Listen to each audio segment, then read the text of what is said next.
En 1936, les États-Unis ont franchi un seuil technologique que le reste du monde mettrait des années à atteindre.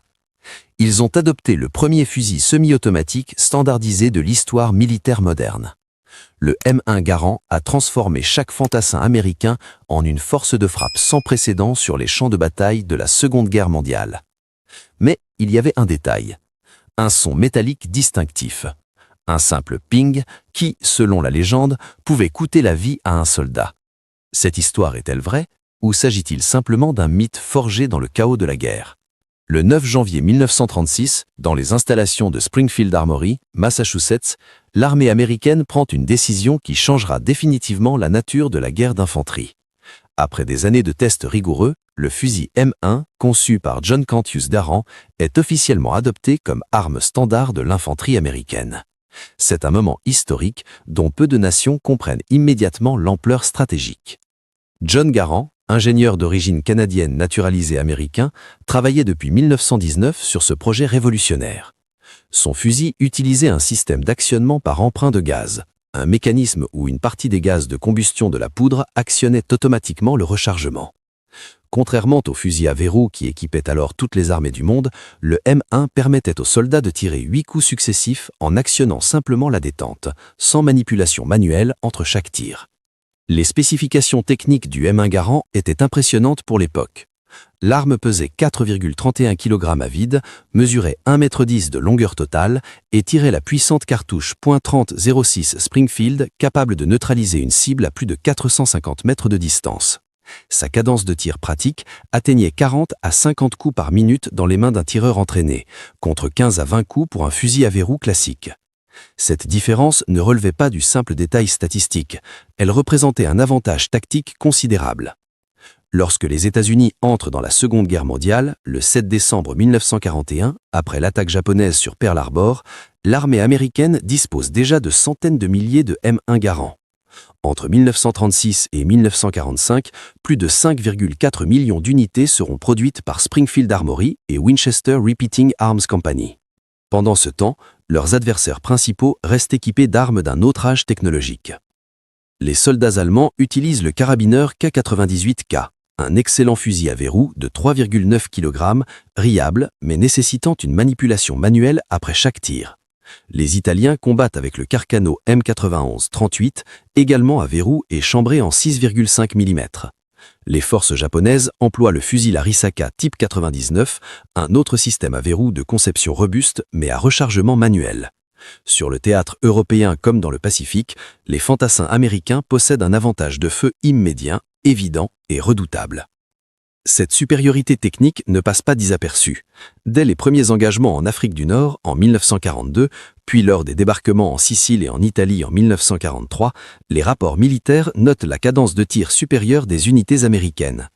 Un soldat équipé d'un M1 Garand peut maintenir un volume de feu comparable à celui de 2 ou 3 adversaires armés de fusils à verrou. Dans les combats rapprochés, cette différence devient décisive. L'arme semi-automatique permet de riposter instantanément, de supprimer rapidement une menace émergente et de maintenir une pression constante sur l'ennemi. Mais au-delà des statistiques et des rapports officiels, c'est dans les témoignages des soldats eux-mêmes que l'impact du M1 Garand se révèle avec le plus de force. Dans les forêts des Ardennes, sur les plages de Normandie, dans les jungles des Philippines et les îles volcaniques du Pacifique, les fantassins américains font confiance à leur Garand. C'est une arme précise, riable, même dans des conditions extrêmes de boue, de sable et d'humidité tropicale, et suffisamment robuste pour servir d'arme de corps à corps en cas d'urgence avec sa baïonnette fixée. Le M1 Garand représente donc bien plus qu'une simple amélioration technique. Il incarne une philosophie militaire moderne, donner à chaque fantassin une puissance de feu individuelle maximale. Cette approche contraste avec la doctrine allemande qui privilégie la mitrailleuse légère MG42 comme base du feu d'escouade, les fusiliers servant principalement à protéger et alimenter cette arme automatique. Les Américains, eux, transforment chaque soldat en une unité de feu autonome et efficace. Si vous découvrez cette histoire fascinante pour la première fois, écrivez Garand dans les commentaires. Et n'oubliez pas de vous abonner à l'Énigme militaire pour ne manquer aucun de nos documentaires sur les secrets militaires de l'histoire. Lorsque les premières divisions américaines débarquent en Afrique du Nord dans le cadre de l'opération Torch en novembre 1942, elles font face aux troupes de l'Afrika Korps allemand et aux forces italiennes. Très rapidement, les combattants de l'Axe réalisent qu'ils affrontent un adversaire doté d'une capacité de feu inhabituelle. Les rapports de prisonniers allemands, interrogés après les batailles de Kasserine et d'Elgetar, mentionnent la cadence de tir impressionnante des Américains, qu'ils attribuent initialement à un nombre élevé de mitrailleuses. En réalité, ce volume de feu provient en grande partie des M1 Garand. Dans une escouade d'infanterie américaine standard de 12 hommes, 9 soldats sont armés du fusil semi-automatique. Un BAR, fusil automatique Browning, fournit le feu de soutien et 2 hommes manient des carabines M1. Cette configuration offre une densité de feu que peu d'armées peuvent égaler avec leurs fusils à verrou, nécessitant une manipulation entre chaque pouls. Le 6 juin 1944, lors du débarquement en Normandie, le M1 Garand prouve sa valeur dans les conditions les plus extrêmes. Sur les plages d'Omaha Beach et d'Utah Beach, sous un feu nourri des défenseurs allemands, les soldats américains émergent des péniches de débarquement avec leur Garand. L'arme fonctionne même après immersion dans l'eau salée, un témoignage de sa conception robuste. Sur les 156 000 hommes débarqués le jour J sur l'ensemble des plages alliées, les troupes américaines disposent d'un avantage tangible grâce à leur armement individuel supérieur. Dans les bocages normands qui suivent le débarquement, où les combats se déroulent à courte distance entre les haies épaisses et les chemins creux, la capacité de tirer rapidement 8 coups sans rechargement manuel devient cruciale. Un soldat allemand armé d'un K98K doit actionner le verrou après chaque tir, un geste qui prend environ 1 seconde et demie et expose le tireur. Le GI américain, lui, maintient sa position de tir et son alignement visuel, tirant coup après coup jusqu'à épuisement du chargeur de 8 cartouches. Le général George S. Patton, commandant de la 3e armée américaine et figure emblématique de la campagne européenne, qualifie le M1 Garand de « plus grand outil de combat jamais conçu ». Cette déclaration n'est pas une simple hyperbole militaire. Patton, qui a participé à la Première Guerre mondiale et connaît intimement l'évolution de l'armement, comprend que le M1 représente un bond technologique comparable à celui des chars ou de l'aviation tactique. Sur le théâtre du Pacifique, le M1 Garand se révèle tout aussi déterminant. Dans les jungles de Guadalcanal, de Nouvelle-Guinée, des Philippines et lors des sanglantes batailles d'Iwo Jima et d'Okinawa, les Marines et les soldats de l'armée américaine affrontent des adversaires japonais fanatiques, souvent dans des combats nocturnes et des assauts suicides. La capacité de tirer rapidement plusieurs coups successifs sans rechargement devient littéralement une question de survie. Les forces japonaises, équipées du fusil Arisaka type 99 à verrou, se trouvent désavantagées dans ces affrontements rapprochés. Un soldat japonais lançant une charge doit être neutralisé rapidement avant d'atteindre les lignes américaines. Le M1 Garand permet de multiplier les chances d'arrêt avec ses 8 cartouches disponibles immédiatement, sans interruption. Dans la bataille pour Peleliu en septembre 1944, où les marines subissent l'une des batailles les plus sanglantes du Pacifique, le M1 reste l'arme de prédilection, fiable malgré la chaleur accablante, l'humidité tropicale et le sable de corail qui s'infiltre partout. Un autre aspect souvent négligé du M1 Garand concerne sa précision intrinsèque. Équipé de visées ouvertes réglables, avec un guidon protégé et un œilleton à cran, le fusil permet des tirs précis jusqu'à 500 mètres dans les mains d'un tireur compétent. Sa longueur de canon de 610 mm assure une vitesse de bouche de 853 mm par seconde pour la cartouche .30-06 Springfield, offrant une trajectoire tendue favorable à la précision. Les tireurs d'élite américains utilisent fréquemment le M1 équipé de lunettes télescopiques pour des missions de précision. Comparativement, le fusil Mauser K98K allemand, bien que remarquablement précis et apprécié pour sa qualité de fabrication, nécessite que le tireur quitte sa position de tir pour actionner le verrou, perturbant l'alignement visuel et ralentissant la cadence. Dans un duel entre un fantassin américain et un soldat allemand à distance moyenne, toutes choses égales par ailleurs, l'Américain possède un avantage statistique significatif. Cette supériorité technique du M1 Garand influence également les tactiques infanterie alliées. Les commandants américains peuvent développer des doctrines de combat basées sur la mobilité et l'initiative individuelle, sachant que chaque soldat dispose d'une puissance de feu respectable. Les escouades peuvent se disperser davantage, réduisant leur vulnérabilité aux tirs d'artillerie et aux mitrailleuses, tout en maintenant un volume de feu collectif efficace. Pourtant, malgré tous ces avantages indéniables, une légende persiste accompagne le M1 Garand depuis les guerres. Un défaut supposé, un talon d'Achille qui pourrait transformer l'arme parfaite en piège mortel pour celui qui la manie. Cette histoire concerne un son très particulier, un ping métallique caractéristique que l'arme produit à un moment précis. Vous appréciez ce contenu historique détaillé? Activez la cloche de notification pour ne rien manquer de nos prochaines enquêtes sur les mystères militaires. Le M1 Garand utilise un système de chargement particulier appelé clip en bloc. Il s'agit d'une lame métallique en forme de U qui contient 8 cartouches disposées en ligne. Le soldat insère ce clip complet dans le mécanisme par le dessus de la culasse ouverte, puis le pousse fermement jusqu'à ce qu'il s'enclenche avec un claquement sec. Une fois les 8 cartouches tirées, le clip vide est automatiquement éjecté vers le haut et sur le côté avec force par un ressort puissant. C'est à ce moment précis que se produit le son qui nous intéresse. Le clip en acier, libéré brutalement du mécanisme, vibre en tournoyant dans les airs avant de retomber au sol. Cette vibration produit un ping métallique distinctif, aigu et résonnant, parfaitement reconnaissable pour quiconque a entendu un M1 Garand tirer sa dernière cartouche. Ce son est devenu emblématique de l'arme, au point d'être systématiquement reproduit dans les films et jeux vidéo représentant la Seconde Guerre mondiale. Mais selon une légende tenace, ce ping aurait constitué un défaut tactique grave, potentiellement mortel. La théorie se présente ainsi. Dans le silence relatif qui suit un engagement de tir, un soldat ennemi attentif pourrait entendre le ping caractéristique signalant qu'un Garand vient d'épuiser ses 8 cartouches. Pendant les 2 à 3 secondes nécessaires au soldat américain pour extraire un nouveau clip de son équipement et recharger son arme, il serait vulnérable, temporairement désarmé. Un adversaire rusé pourrait exploiter cette fenêtre d'opportunité pour contre-attaquer, sachant que le GI est momentanément incapable de riposter. Cette histoire circule depuis des décennies, répétée dans des forums militaires, des livres populaires et même certains documentaires. Elle possède une logique apparente qui la rend crédible. Pourquoi annoncer audiblement à l'ennemi que votre arme est vide? Le récit s'enrichit parfois d'anecdotes. Des soldats allemands auraient attendu d'entendre plusieurs pings simultanés avant de lancer un assaut, calculant que toute une section américaine rechargeait en même temps. Certaines versions affirment même que des soldats américains jetaient intentionnellement des clips vides pour créer de faux pings et tromper l'ennemi. Mais qu'en est-il vraiment? Les archives militaires et les témoignages de vétérans allemands permettent d'examiner cette question avec rigueur.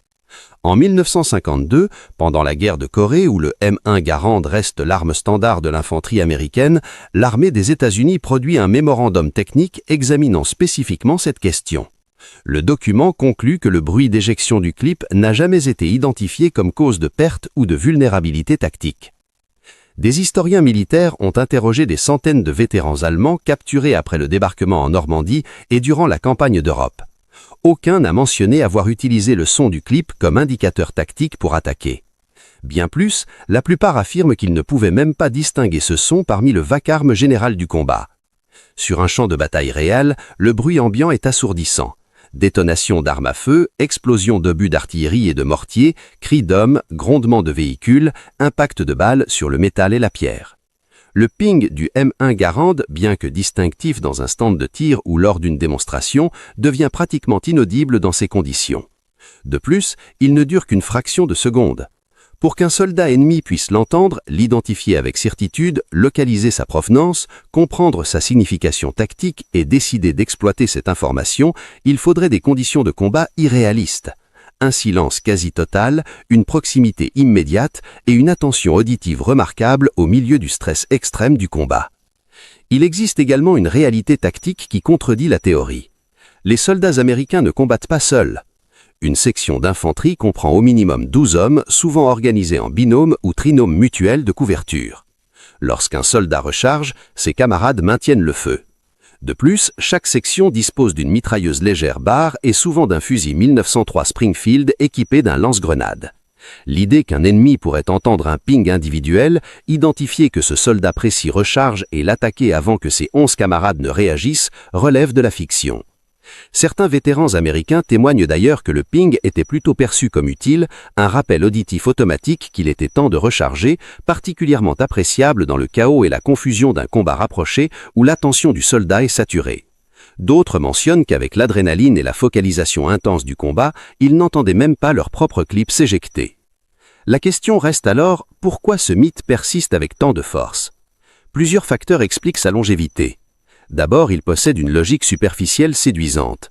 Ensuite, dans l'après-guerre, certains auteurs et cinéastes l'ont perpétué pour créer de la tension dramatique. Enfin, dans les années 1990 et 2000, les premiers jeux vidéo historiques ont systématiquement inclus le son du ping et parfois même des mécaniques de gameplay basées sur cette supposée vulnérabilité, ancrant davantage le mythe dans la culture populaire. Pourtant, l'analyse historique rigoureuse révèle qu'aucune preuve documentée n'existe de soldats américains tués ou blessés spécifiquement parce qu'un ennemi a entendu et exploité le ping de leur M1 Garand. Les rapports de pertes, extrêmement détaillés dans l'armée américaine, ne mentionnent jamais cette cause. Les manuels tactiques allemands, japonais ou italiens ne contiennent aucune instruction concernant l'écoute de ce son pour identifier des opportunités d'attaque. Pour comprendre définitivement la réalité de cette légende, il est nécessaire d'examiner les aspects techniques et scientifiques du phénomène sonore lui-même. Le clip en bloc du M1 Garand est fabriqué en acier à ressort, mesurant environ 7,5 cm de longueur et pesant 16 grammes à vide. Sa conception, en forme de U, avec deux lèvres qui maintiennent les cartouches, lui confère des propriétés acoustiques particulières. Lorsque le dernier coup est tiré, le système de fonctionnement du Garand libère le clip avec une force considérable. Le ressort éjecteur, comprimé pendant tout le cycle de tir, se détend brutalement et propulse le clip métallique vers le haut à une vitesse d'environ 3 à 4 mètres par seconde. Le clip, en rotation, vibre en oscillant à une fréquence spécifique déterminée par sa géométrie, sa masse et ses propriétés élastiques. C'est cette vibration qui produit le ping caractéristique, un son dans la gamme de 2000 à 4000 Hz, une fréquence relativement aiguë, facilement masquée par d'autres bruits ambiants. Des études acoustiques modernes, menées par des passionnés d'histoire militaire et des ingénieurs du son, ont mesuré l'intensité du ping du M1 Garand. En environnement contrôlé, à 1 mètre de distance, le son atteint environ 70 à 75 décibels, comparable au volume d'une conversation normale ou d'un aspirateur domestique. En comparaison, la détonation du M1 Garand lui-même produit environ 155 à 160 décibels à proximité du tireur, un niveau qui cause des dommages auditifs permanents sans protection. Cette différence d'intensité sonore est capitale. Après avoir entendu plusieurs détonations d'armes à feu, l'oreille humaine subit un phénomène appelé déplacement temporaire du seuil auditif. En termes simples, l'audition est temporairement diminuée, particulièrement pour les sons aigus. Un soldat en plein combat, exposé à des détonations continues, ne possède simplement plus la sensibilité auditive nécessaire pour distinguer un son de 70 décibels à distance, surtout dans un environnement bruyant. De plus, la portée auditive du ping est limitée. En terrain ouvert, sans obstacle, par temps calme et en l'absence d'autres bruits, le son pourrait être perçu jusqu'à environ 50 mètres par une oreille non affectée. Mais dans les conditions réelles de combat, avec le bruit de fond constant, les obstacles naturels ou urbains qui absorbent et diffractent le son et la fatigue auditive des combattants, cette distance se réduit à probablement moins de 10 mètres, une distance où de nombreux autres facteurs tactiques deviennent prioritaires. Il existe également la question du temps de rechargement. Les soldats américains étaient entraînés à recharger leur M1 Garand en moins de 3 secondes, souvent en 2 secondes pour les plus expérimentés. Cette procédure s'effectuait par répétition constante jusqu'à devenir un réflexe musculaire automatique. Le soldat porte généralement 8 clips de 8 cartouches dans des pochettes spéciales sur son ceinturon ou son gilet d'assaut, disposés pour un accès rapide de la main non dominante. La séquence de rechargement est la suivante. Dès que le clip vide est éjecté, la culasse reste ouverte automatiquement. Le soldat, sans regarder, saisit un nouveau clip dans sa pochette, l'oriente correctement avec le pouce, l'insère fermement dans le logement du récepteur jusqu'au clic d'enclenchement, puis retire rapidement le pouce pour éviter le pouce du Garand, une blessure douloureuse causée par la culasse se refermant sur le doigt. L'arme est de nouveau prête à tirer. 3 secondes au maximum. Cette fenêtre de vulnérabilité théorique de 2 à 3 secondes doit être contextualisée. Dans un engagement de feu typique, les soldats ne tirent pas en continu jusqu'à l'épuisement du chargeur.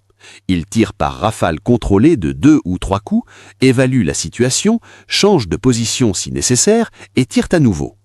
Un soldat expérimenté recharge souvent avant d'avoir épuisé ses 8 cartouches, particulièrement lors d'une accalmie dans le combat ou quand il change de position. Cette pratique, appelée rechargement tactique, élimine complètement le problème du ping, puisque le clip n'est pas éjecté automatiquement, mais retiré manuellement. Des témoignages de vétérans américains récoltés dans les années 1980 et 1990, alors que ces hommes atteignaient un âge avancé, révèlent des perspectives intéressantes. La majorité affirme n'avoir jamais considéré le ping comme un problème. Beaucoup mentionnent qu'ils appréciaient ce signal auditif leur indiquant qu'il était temps de recharger, particulièrement utile dans des situations stressantes où le décompte mental des coups tirés devient difficile. Certains racontent même que le son les rassurait, confirmant que leur arme fonctionnait correctement. Quelques rares vétérans mentionnent avoir entendu parler de la théorie du ping mortel, mais généralement comme une plaisanterie ou une légende urbaine circulant parmi les nouvelles recrues. Aucun ne rapporte de cas concrets où ce son aurait causé une perte. Les historiens militaires qui ont compilé ces témoignages concluent unanimement que la légende du ping mortel relève davantage de l'anecdote après-guerre que de réalité opérationnelle. Il existe également des considérations psychologiques. Pour qu'un soldat ennemi puisse exploiter le ping, il faudrait qu'il soit lui-même dans une position d'attente, à couvert, suffisamment prêt pour entendre et disposé à prendre l'initiative offensive à ce moment précis. Or, dans la plupart des engagements, les deux parties sont soit en mouvement, soit en position défensive, soit en train de tirer activement. Les occasions où un combattant se trouverait dans la configuration mentale et physique requise pour écouter attentivement les sons adverses, les analyser et réagir tactiquement sont exceptionnellement rares. Enfin, il convient de mentionner que d'autres armes de l'époque produisaient également des sons distinctifs. La mitrailleuse allemande MG42, surnommée la scie d'Hitler par les Alliés en raison de son bruit caractéristique, avait une cadence de tir si élevée, 1200 coups par minute, qu'elle était instantanément reconnaissable. Les mortiers produisaient un sifflement distinct à l'arrivée. Les tanks possédaient des signatures sonores de moteurs spécifiques. Le champ de bataille était rempli de sons identifiables, et pourtant aucun n'était systématiquement exploité comme indicateur tactique fiable dans le chaos du combat réel. Le M1 Garand a servi l'armée américaine bien au-delà de la Seconde Guerre mondiale. Pendant la guerre de Corée, de 1950 à 1953, le fusil reste l'arme standard de l'infanterie américaine et sud-coréenne. Les soldats américains l'emploient dans des conditions extrêmes, des jungles chaudes et humides du sud aux montagnes glaciales du nord coréen, où les températures descendent jusqu'à -35 degrés Celsius. Le M1 Garand continue de prouver sa fiabilité et son efficacité face aux forces nord-coréennes et chinoises, principalement équipées de fusils soviétiques Mosin-Nagant à verrou et de carabines SKS semi-automatiques. C'est pendant cette période que l'armée américaine commence à développer le successeur du M1 Garand. Les leçons du combat moderne, particulièrement les engagements à plus courte portée et la nécessité d'un armement plus polyvalent, conduisent au développement du fusil M14. Adopté officiellement en 1957, le M14 reprend le système de fonctionnement du Garand, mais incorpore un chargeur amovible de 20 cartouches, une capacité de tir automatique sélectif et tire la nouvelle cartouche 7,62-51 mm au temps. Le M1 Garand est progressivement retiré du service actif entre 1957 et 1963, bien que des unités de la Garde nationale continuent de l'utiliser jusqu'au milieu des années 1970. Pourtant, même après son remplacement, le M1 Garand continue d'être utilisé dans des conflits à travers le monde. Des milliers d'exemplaires sont fournis à des alliés américains dans le cadre de programmes d'assistance militaire. Le fusil sert dans l'armée sud-vietnamienne pendant la guerre du Vietnam, dans les forces armées de nombreuses nations d'Amérique latine et même dans certaines unités de la garde républicaine française. Sa robustesse et sa fiabilité en font une arme appréciée même face à des modèles plus modernes. Revenons maintenant à la question centrale de ce documentaire. Le ping du M1 Garand était-il réellement un défaut mortel ? Les preuves historiques, techniques et testimoniales convergent vers une conclusion claire et sans ambiguïté. Non. Aucune documentation militaire américaine, allemande, japonaise ou italienne ne mentionne le son d'éjection du clip comme facteur tactique ou cause de perte. Les vétérans interrogés, tant du côté américain que du côté des forces de l'Axe, ne confirment pas l'exploitation de ce son sur le champ de bataille. La réalité du combat moderne, avec son niveau sonore extrême, son chaos sensoriel et son rythme frénétique, rend l'idée d'identifier et d'exploiter un son bref de 70 décibels simplement irréaliste. De plus, les tactiques d'infanterie américaines, basées sur le travail d'équipe et la couverture mutuelle, rendaient improbable qu'un soldat isolé, rechargeant son arme, devienne vulnérable au point qu'un adversaire puisse l'exploiter en quelques secondes. Alors, pourquoi ce mythe persiste-t-il avec tant de vigueur ? La réponse réside probablement dans la nature humaine elle-même. Les histoires de guerre, surtout celles qui concernent des détails techniques curieux ou contre-intuitifs, captivent notre imagination. L'idée qu'une arme parfaite pourrait posséder un défaut caché, presque poétique dans son ironie, séduit les conteurs et les audiences. Dans la culture populaire d'après-guerre, cette histoire a trouvé un terrain fertile. Les films hollywoodiens des années 1950 et 1960 ont souvent exagéré ou dramatisé des aspects techniques pour créer des tensions narratives. Le cinéma avait besoin de moments de vulnérabilité pour ses héros, et le ping du Garand offrait un élément visuel et sonore exploitable. De nombreux films de guerre de cette époque incluent des scènes où un soldat épuise ses cartouches avec le ping caractéristique, suivi d'un moment de tension pendant le rechargement, bien que ces représentations soient rarement historiquement actuelles. L'arrivée des jeux vidéo dans les années 1990 et 2000 a amplifié le phénomène. Les développeurs de jeux comme Medal of Honor, Call of Duty et Battlefield ont systématiquement inclus le son du ping du M1 Garand, souvent comme élément de gameplay. Dans certains titres, le jeu utilise même le son comme mécanisme. Les joueurs ennemis passent d'entendre le ping et savoir qu'un adversaire recharge. Ces représentations, bien qu'amusantes dans un contexte ludique, ont renforcé la croyance à la réalité historique de cette vulnérabilité supposée auprès de millions de joueurs. L'Internet et les forums de discussion militaire ont perpétué le mythe à travers des débats passionnés où l'anecdote est répétée sans vérification des sources primaires.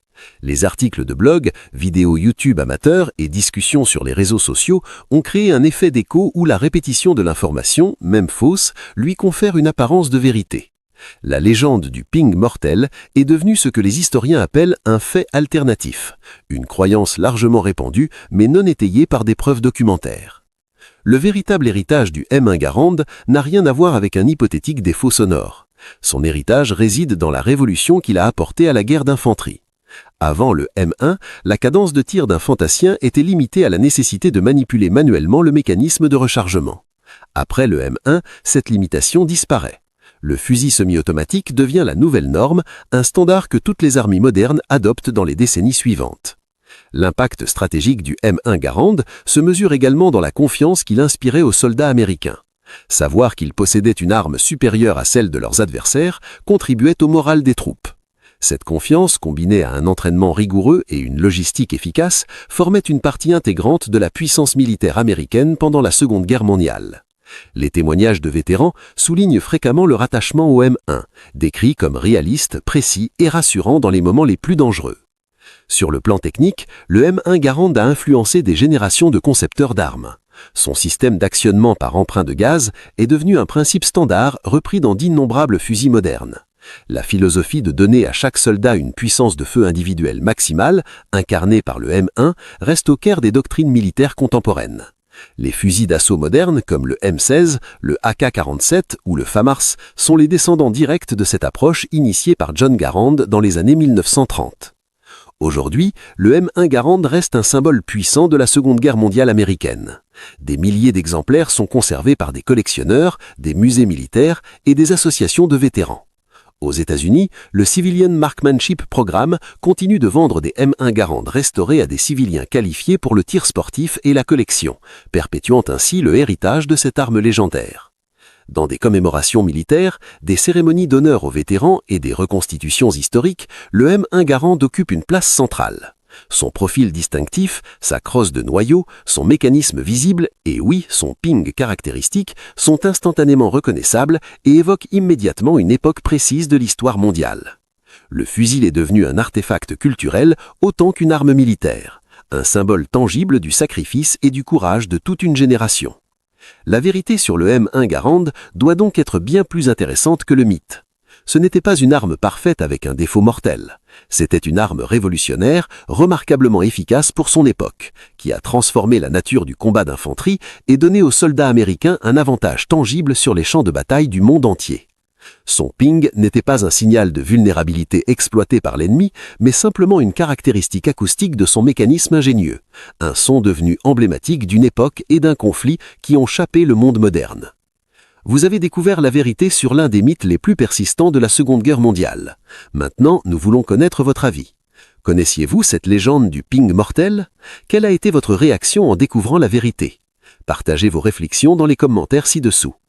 Si vous avez apprécié cette enquête historique approfondie, abonnez-vous à l'Énigme militaire pour découvrir d'autres mystères, mythes et vérités cachées de l'histoire militaire. Activez la cloche de notification pour ne manquer aucune de nos prochaines révélations fascinantes. Et n'oubliez pas de liker cette vidéo pour soutenir notre travail de recherche historique rigoureux. Dans notre prochain documentaire, nous explorerons un autre secret militaire de la Seconde Guerre mondiale qui défie les idées reçues. Restez connectés.